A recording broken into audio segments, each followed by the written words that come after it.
Hey y'all. So I got a couple questions on TikTok asking me about my relocation. So I figured I would make a quick video before I get back on the road. So the questions that I received were, how did I make this relocation happen as a single mom, and why? Isn't that the big question? Well, the decision was not made by me. The decision was made by God. Ultimately, I took a leap of faith. It was not easy. I was trying to go to Chicago, to be quite frank with y'all.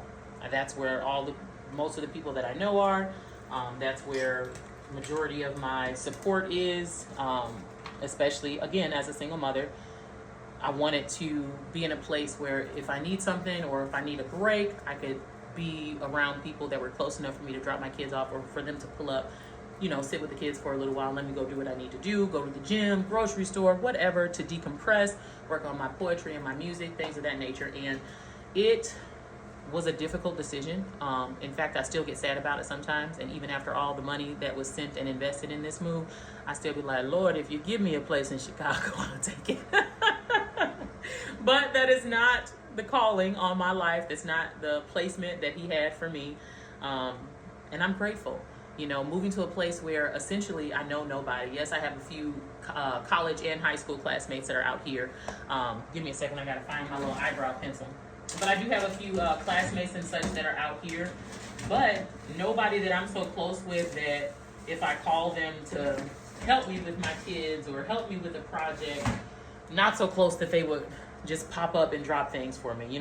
Me and my best friend Cecilia, that's ultimately what we do for each other. If you need me, I got you. I'm going to pull up, I'm going to show up for you, So it's difficult to acknowledge and accept the fact that I don't have that anymore. But I have been praying for a fresh start, for a new beginning, and he gave it to me. Wasn't the one I was expecting, so I guess I should have been more specific in my prayer, but I truly have no regrets. I'm confident that this was best for my family and I, for my babies and I. And they're geeked. They're so geeked up, and they really have this belief that everyone in Texas is a cowboy. So I'm excited to get them here in all of their cowboy glory. And my daughter, she's just really geeked up because now we're getting back to what we're used to. We had our own space. It wasn't attached to anybody. Nobody was living with us. And that was what got me in the bind that I was in originally. I was helping other people, let other people live with me, let somebody live in my house with it under my name, and the damage that was done maliciously to hurt me, but ultimately all you did was hurt my kids. That's something that I have a hard time even acknowledging, because the people that did it, I wasn't expecting that. I wasn't anticipating that by a long shot. So it was an eye-opener for me, a lesson for sure. Can't point fingers at people, because ultimately the reality is when you know who someone is and they show you who you are, you need to believe them. Even if they've never done it to you, they will. And when you have evidence of that, you need to protect yourself, your assets, your resources, your babies, your mindset, your peace of mind, your finances. You got to protect all of that, because you know that if they would do it to them, why wouldn't they do it to you? Just because you got a good heart, just because you're a good person, just because you're more direct and honest and transparent with people, does not mean that you're going to get that from everyone else. And that's been a really hard pill for me to have to swallow, and I still struggle with it. I'm trying not to cry, because for so long I had spent my life on a day-to-day. I was like, I'm gonna make it, I'm gonna do this, and I'm gonna make sure they straight. And then when I would get a little change in my pocket, when I would sign my little contract and I just wanted someone to celebrate with me, just pop a bottle. What did I end up doing? Oh, we should go out and celebrate.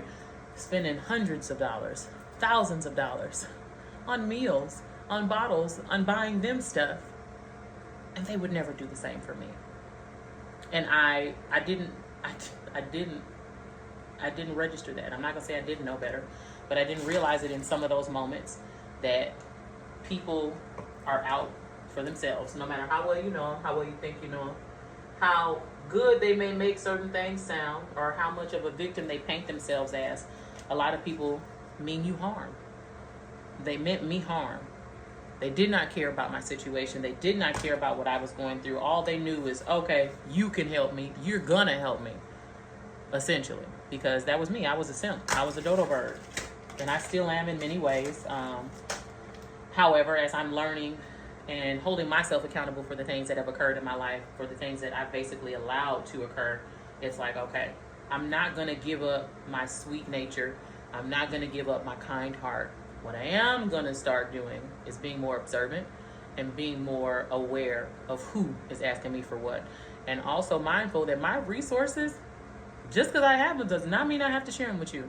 Just because I got $5 does not mean I gotta give you $2.50. Just because I was offered this, one, does not mean I have to open my mouth and tell you. Because again, when you find out who people are, you learn to be more aware of what you share with them. And I'm the type of person, I don't like surface level connections. I don't want to be your friend and I can only talk to you about my kids. I don't want to be your associate and all we talk about is work. I want to be able to have multifunctional relationships, and I understand that that's not always going to happen. So I'm okay with that. But the people that call me close and call me sister and call me best friend, I'm sorry. If I have to walk on eggshells around your feelings and you are not receiving my feelings and my emotions as a whole, and you're not able to show up for me in the capacity that I need you to, sometimes I just may have to take a step back and reevaluate the connection. So those were a lot of the things that occurred with taking this leap of faith. So I did start a new role at one of my jobs, and it is very hectic and heart-wrenching, which is another thing. But anyway, we're not going to go down that rabbit hole.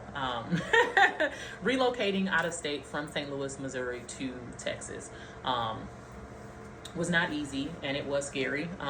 Ultimately, I used my income taxes, girl. That's for the girl. Well, there was two girls that asked me, but yeah, I used my income taxes.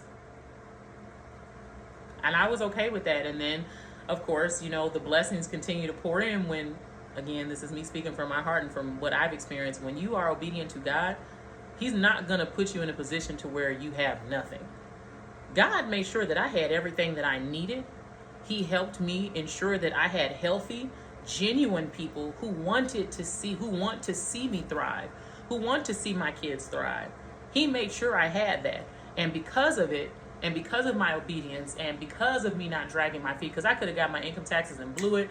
I could have went and got my hair done. I could have went and did all this other stuff, that I did want to do. And then stayed where I was and, kept fighting tooth and nail on little stuff that was just irrelevant. And also losing my peace of mind, and it's just not worth it. My peace of mind, especially now as an adult and also as a mom, that's like priority.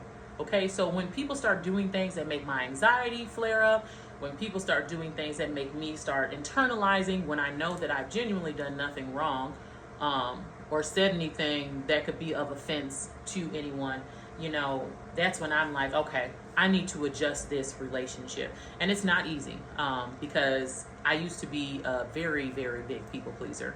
I want to satisfy everyone. I want to make sure everyone's okay. I want to make sure they're accommodated. Fuck that! Excuse my language, okay? But seriously, forget that. It's not always about other people. It is about what is best for you and yours.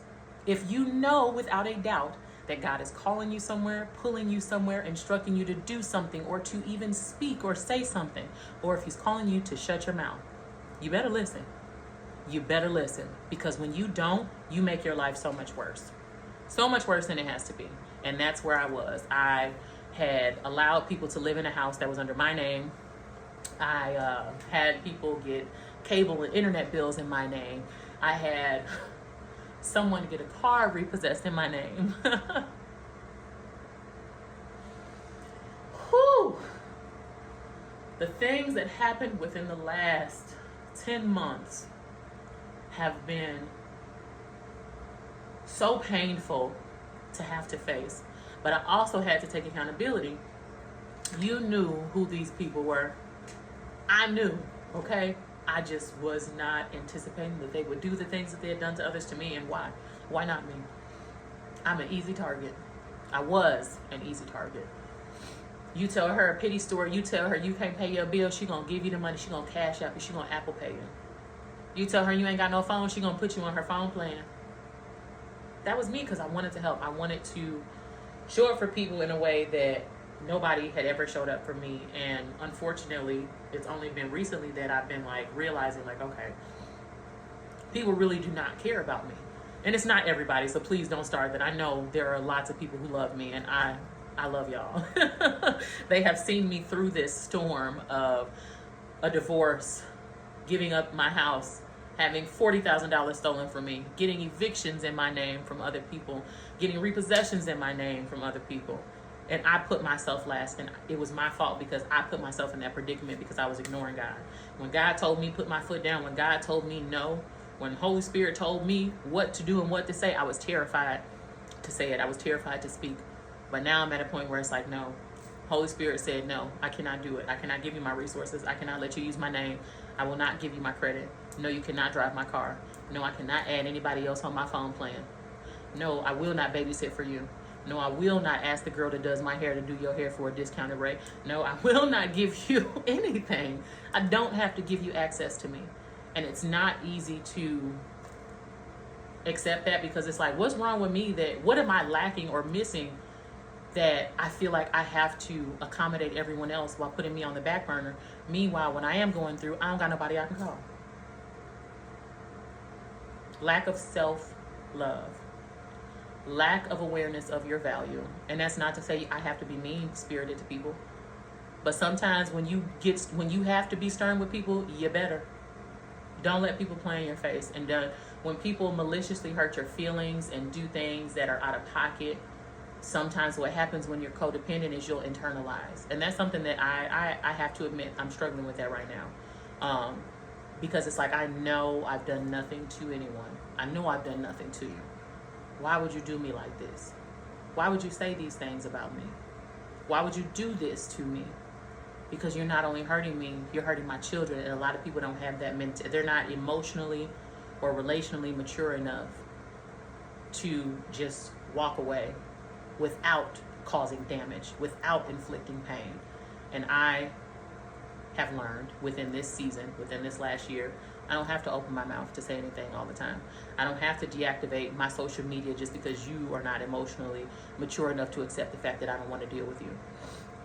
And it's not an easy shift, but again, the right people at the right time, edifying me.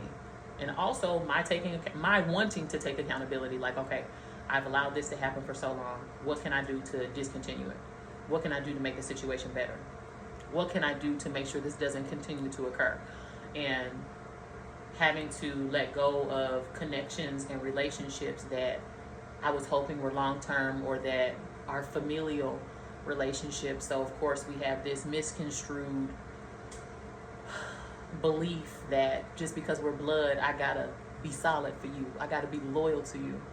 But your loyalty is not to me, it's to what you can get. And so I've had to endure some pain at my own hand. I've had to endure some losses. I've had to go through a lot of waves of emotions on my own. And I'm very grateful for the people I have been blessed with, who truly do see me, and they don't just see what I can do for them or how I make them feel, but they make time for me to check in with me because they care. Not just about this, but even with my book, because I got blessings going on, baby.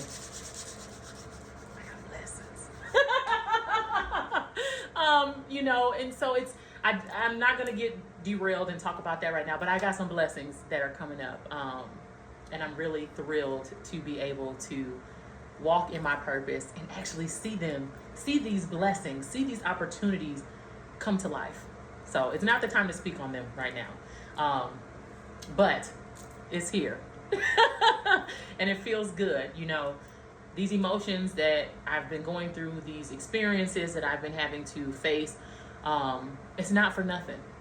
And I'm very grateful that I've been able to take on that mindset. That's how all this that I'm saying, these 15 minutes I've been talking to you, this is all real. This is what I've gone through to get here. And it's not some downhill, easy fix. It was something that I had to pray on. I'm not going to sit up here and lie and say go fast, because everybody always wants to say fast, and it'll trick you up and make you think if I don't fast, I'm not going to know.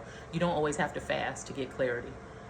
Sometimes you need to be still, close your mouth, and breathe. Or open that Bible, dust it off, dust your Bible off, and start reading it. He gonna talk to you. I'm just saying.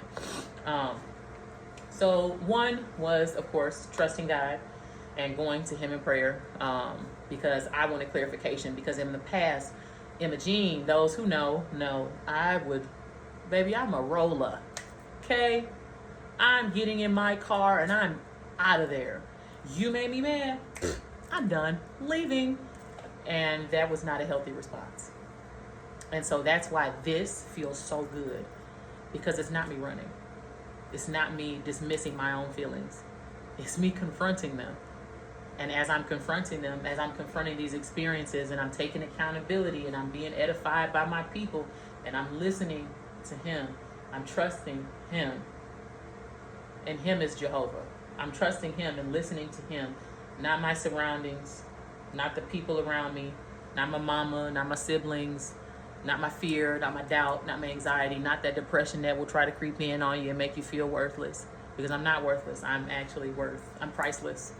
Again, it may sound cliche, but say it out loud. I am priceless, and I am worthy of all of the good things, all of the promises that he has promised to fulfill.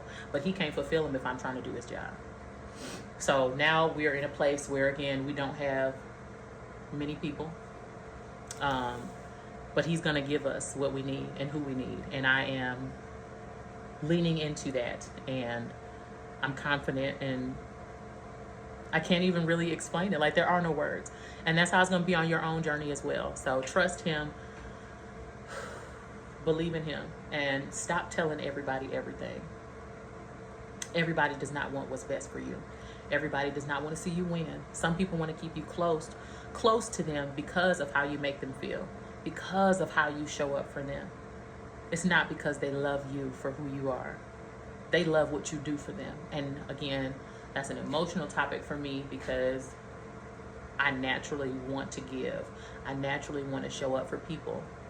And I can typically see the hurt and the pain within people. And that's where that empathy comes out. But I've realized that some people will try to play for that. Like, they really are hurting.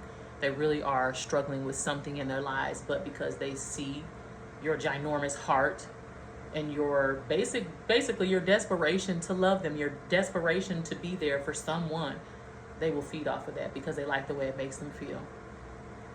It is not your responsibility to make everybody feel good, especially if you don't feel good. So leaning into my God and prioritizing me. I am not going to be the last one to eat all the time.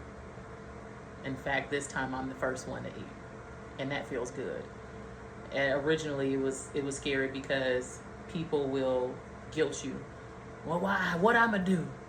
What am I going to do? Or they'll tell you, oh, I helped you with XYZ. You helped me because you wanted to tell other people that you helped me.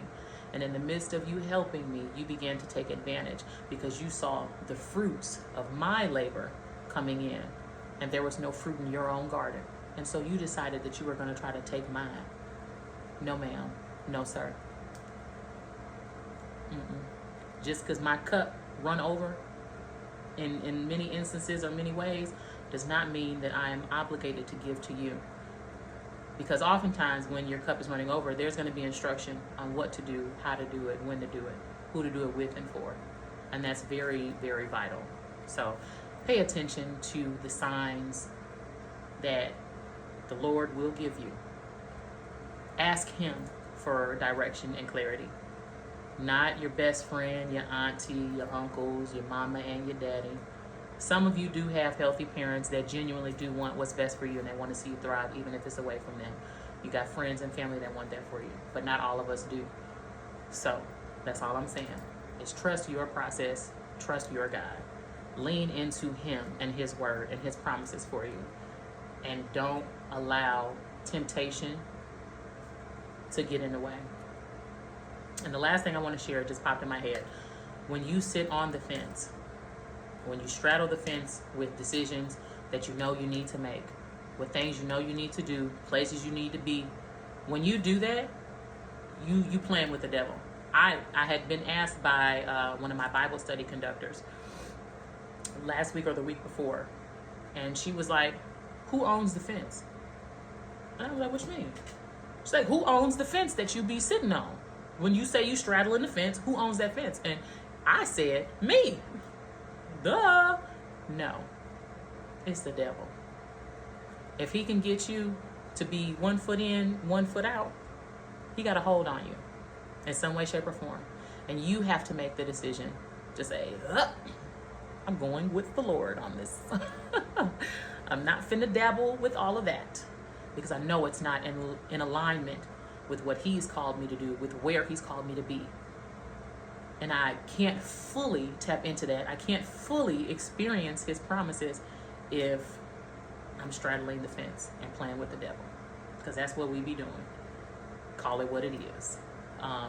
Not easy things to do, but they are very possible. And I've talked for over 20 minutes, and my plan was to make this 10 minutes. So that said, I'm gonna finish my makeup and then go on about my merry way, going to get my babies. So pray for me, traveling mercies, and have the day that you deserve.